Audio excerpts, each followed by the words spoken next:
sudah selesai dan yang mendapatkan perawatan yang intensif kami lihat 140.000 ICU dengan 20 ventilator. Kemudian ketika tidak ada kelainan, kami rawat di lantai 4 sampai lantai 32 gedung ini. Dan itu menyampaikan satu lantai yang lantai 7 dipersiapkan untuk VVIP.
Ya, selamat pagi pemirsa. Kali ini Anda menyaksikan Breaking News bersama saya Bram Senjaya. Dan seperti Anda saksikan di layar televisi bahwa pada pagi hari ini Presiden Jokowi telah tiba di Wisma Atlet Kemayoran, Jakarta yang akan siap digunakan sebagai tempat atau penanganan pasien COVID-19 yang dimulai hari ini. Dan pemirsa, menurut kabar ada sebanyak 2.000 tempat tidur yang berada di Wisma Atlet tersebut dan juga sudah siap digunakan.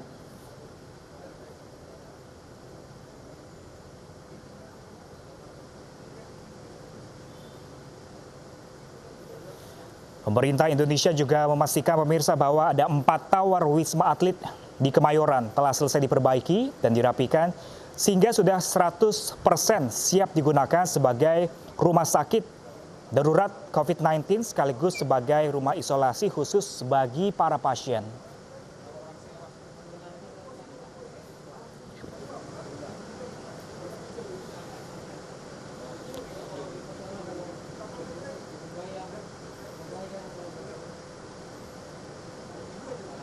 Sebelumnya pada Sabtu kemarin, pembersihan juga sudah dilakukan, pembersihan ruangan karena sudah lama tidak terpakai gedung tersebut, termasuk penyemprotan dan disinfektan. Berbagai modifikasi perbaikan sesuai protokol kesehatan dari Kementerian Kesehatan juga sudah dilakukan. Seperti di lantai 1, 2, dan 3 pada Tower 7 yang nantinya akan dimanfaatkan pemirsa sebagai rumah sakit darurat yang dilengkapi dengan ruang laboratorium, farmasi, radiologi, dan ICU.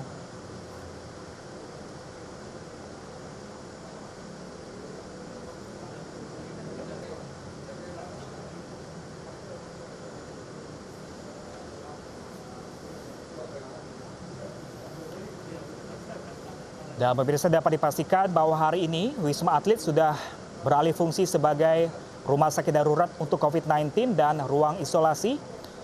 Dan dikabarkan ada 4 tower yang akan digunakan, yakni Tower 1, Tower 3, Tower 6, dan Tower 7 di Blok D10 dan telah siap digunakan pada hari ini.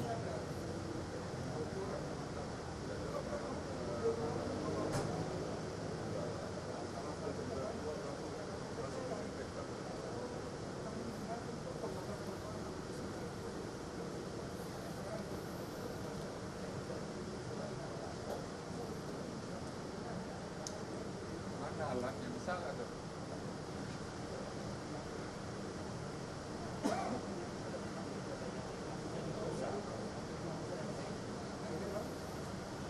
Adapun pemirsa, rincian dari penggunaan tiap-tiap tower meliputi Tower 6 secara utuh ini mulai lantai 1 hingga 24 akan digunakan nantinya sebagai ruang rawat inap pasien. Kapasitas yang tersedia adalah 650 unit dan dapat menampung 1.750 orang di Wisma Atlet ini. Dan ini hanya baru 1 tower. Kemudian 1 kamar nanti diperkirakan dapat menampung 2 hingga 3 orang pasien.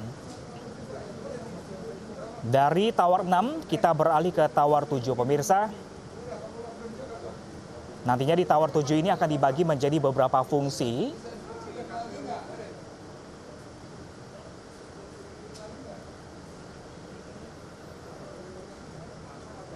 Di mana pada lantai 1 nanti akan digunakan sebagai IGD. Lantai 2 untuk ICU dan lantai 3 untuk ruang refreshing. Masih di Tower 7.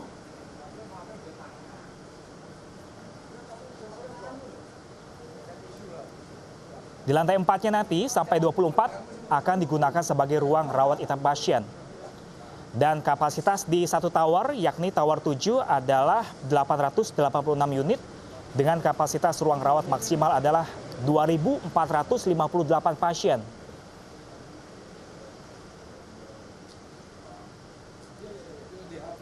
Jadi dapat dikatakan dalam 1 tower bisa menampung 1.000 hingga 2.000 pasien.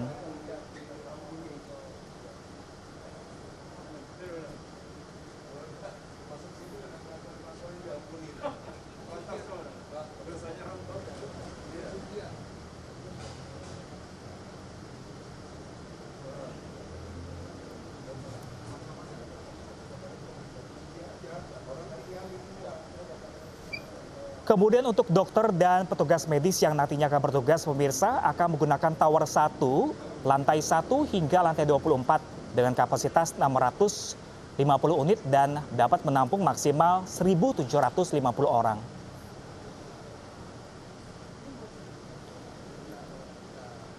Kemudian di tower terakhir, di tower keempat yakni Tower 3, dari lantai 1 hingga lantai 24 direncanakan untuk posko gugus tugas penanganan COVID-19.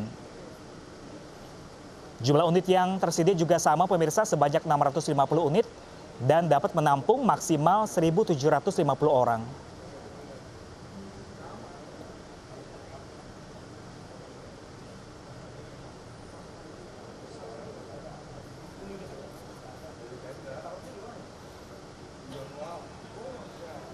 Ya, pemirsa, nantinya di Wisma Atlet ini ada 4 tower yang akan digunakan untuk rumah sakit darurat dan juga ruang isolasi dari pasien COVID-19 atau virus corona.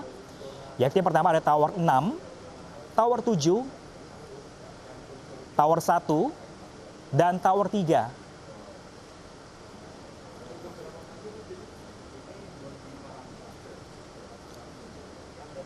Untuk Tower 6 akan digunakan dari lantai 1 hingga lantai 24 yang akan digunakan sebagai ruang rawat inap pasien.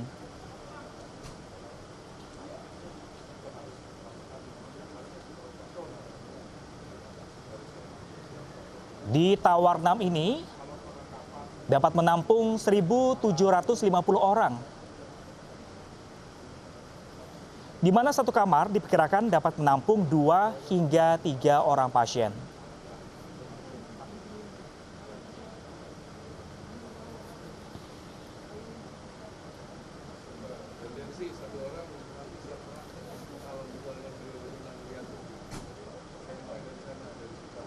Dari Tower 6 kita beralih ke Tower 7. Nah, untuk di Tower 7 berbeda dengan di Tower 6, jika Tower 6 digunakan sebagai ruang rawat inap pasien, Tower 7 akan digunakan sebagai beberapa fungsi.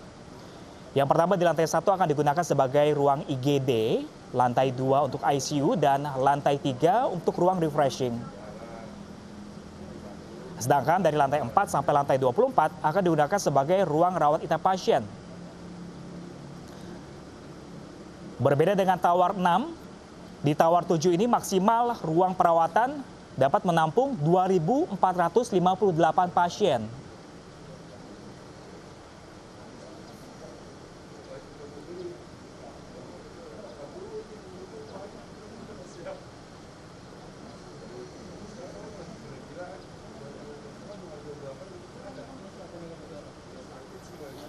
Kemudian Tower 1, setelah Tower 6 dan Tower 7 digunakan untuk pasien, Tower 1 digunakan nantinya untuk para petugas medis dan dokter yang akan berjaga di sana.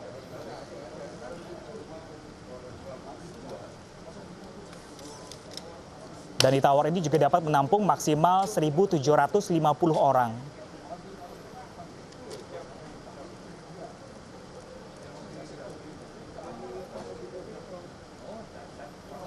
Jadi pemirsa, dapat dikatakan setiap tower di Wisma Atlet ini dapat menampung maksimal 1.750 orang di tiap towernya hingga 2.500 orang.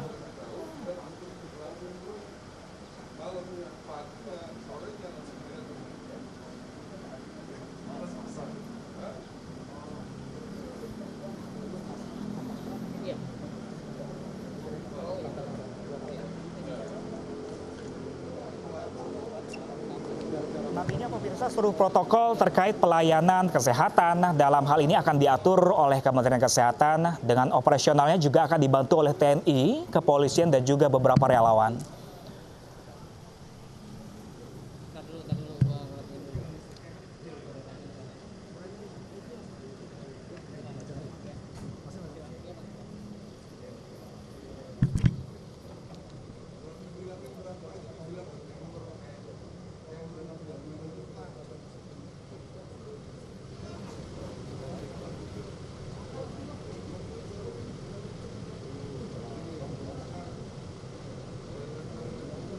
Dan pagi ini, Presiden Jokowi juga meninjau langsung kesiapan Wisma Atlet yang memang akan dibuka pada hari ini, di hari Senin, untuk menangani pasien yang menderita dari COVID-19 atau virus corona.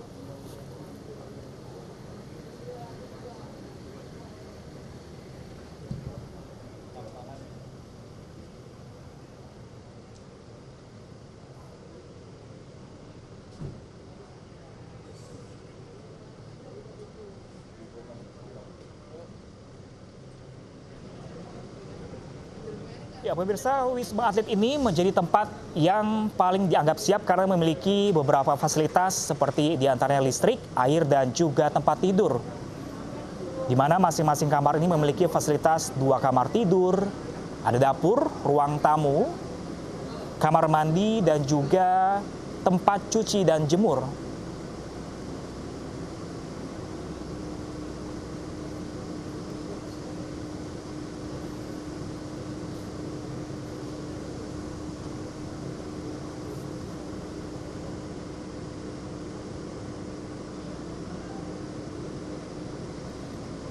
Nantinya Wisma Atlet pemirsa tak hanya juga digunakan untuk isolasi pasien yang menunjukkan gejala COVID-19 atau virus corona, namun juga mereka yang tak menunjukkan gejala tetapi berpotensi menularkan virus corona.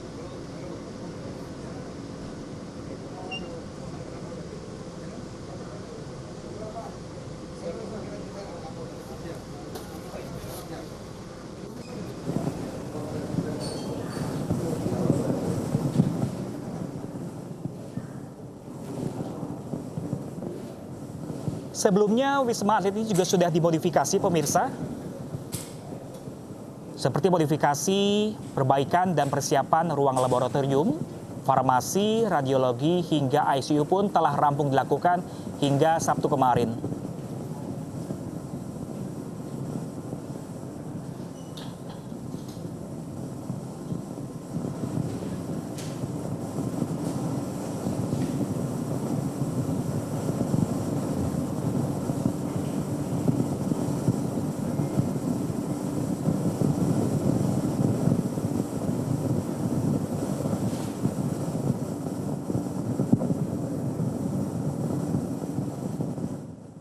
Bismillahirrahmanirrahim. Assalamualaikum warahmatullahi wabarakatuh. Selamat pagi, salam sejahtera bagi kita semuanya. Om Swastiastu, Namo Buddhaya, salam kebajikan. Baru saja tadi saya mengecek kesiapan Wisma Atlet ini yang akan kita gunakan untuk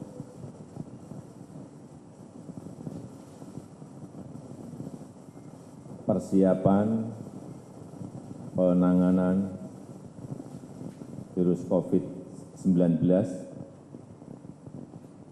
Perlu saya sampaikan bahwa Wisma Atlet ini memiliki kapasitas 24.000 orang yang saat ini yang telah disiapkan adalah untuk 3.000 pasien dengan wilayah ruang yang telah ditata dengan sebuah manajemen yang baik itu untuk pasien, untuk dokter, untuk para medis, semuanya ditempatkan dengan manajemen ruang yang berbeda. Saya juga melihat sarana prasarana telah siap, baik untuk ruang penanganan pasien, baik ventilator semuanya sudah siap, APD juga siap. Sehingga kita harapkan nanti sore rumah sakit darurat untuk corona ini telah bisa dipakai, tetapi saya berharap rumah sakit darurat corona ini tidak digunakan. Artinya rumah sakit yang ada, yang telah kita siapkan jauh hari sebelumnya telah bisa melaksanakan penanganan virus corona ini. Masih banyak keluhan mengenai yang berkaitan dengan kelangkaan APD. Perlu saya sampaikan bahwa sekarang ini 180 negara kurang lebih semuanya berebutan untuk mendapatkan baik itu APD, baik itu masker, baik itu sanitizer, semuanya, semua negara. Dan kita alhamdulillah pada hari Sabtu kemarin kita telah siap lagi 105.000 APD yang ini pada hari ini akan didistribusikan ke seluruh rumah sakit yang ada di tanah air.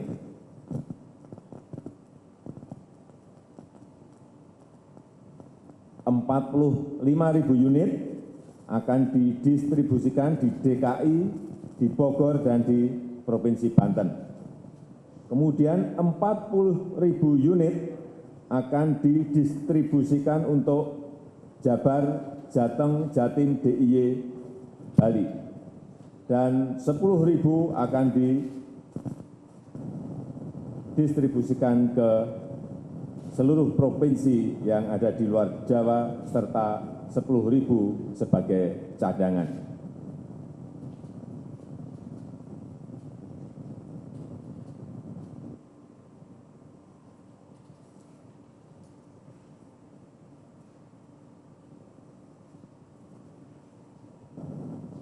Dan pada pagi hari ini saya juga ingin menyampaikan mengenai yang berkaitan dengan kloroquine.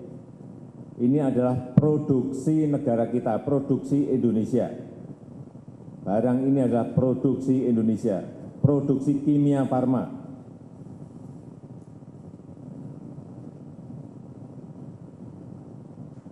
Yang pertama ingin saya sampaikan bahwa kloroquine ini adalah bukan obat first line, tetapi obat second line, karena memang obat COVID-19 ini belum ada dan juga belum ada antivirusnya, tetapi dari pengalaman beberapa negara, kloroquine ini sudah digunakan dan banyak pasien COVID-19 yang sembuh dan membaik kondisinya. Obat ini bukan obat bebas, jadi penggunaannya harus melalui resep dokter. Pemerintah telah memiliki stok kloroquine ini 3 juta.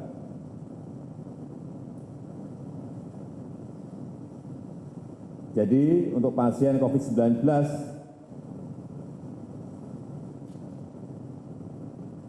yang ada di rumah sakit, jika dianggap dokter yang merawatnya kloroquine ini cocok untuk pasien tersebut, pasti akan diberikan. Yang terakhir,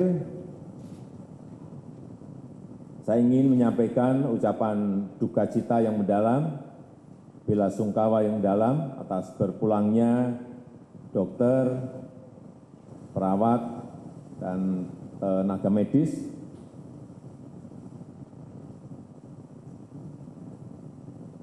yang telah berpulang ke haribaan Allah Subhanahu wa Ta'ala. Mereka, beliau-beliau telah berdedikasi, berjuang sekuat tenaga dalam rangka menangani virus corona ini. Atas nama pemerintah, negara, dan rakyat, saya ingin mengucapkan terima kasih yang sebesar-besarnya atas kerja keras beliau-beliau, atas perjuangan beliau-beliau dalam rangka mendedikasikan dalam penanganan COVID-19. Dan pada kesempatan yang baik ini juga, kemarin kita telah rapat dan telah diputuskan, telah dihitung oleh Menteri Keuangan, bahwa akan diberikan insentif bulanan kepada tenaga medis. Dokter spesialis akan diberikan 15 juta, dokter umum dan dokter gigi akan diberikan 10 juta, bidan dan perawat akan diberikan 7,5 juta, dan tenaga medis lainnya akan diberikan 5 juta. Kemudian juga akan diberikan santunan kematian sebesar 300 juta. Dan ini hanya berlaku untuk daerah yang telah menyatakan tanggap darurat. Saya rasa itu yang bisa saya sampaikan pada kesempatan yang baik ini. Terima kasih. Assalamualaikum warahmatullahi wabarakatuh.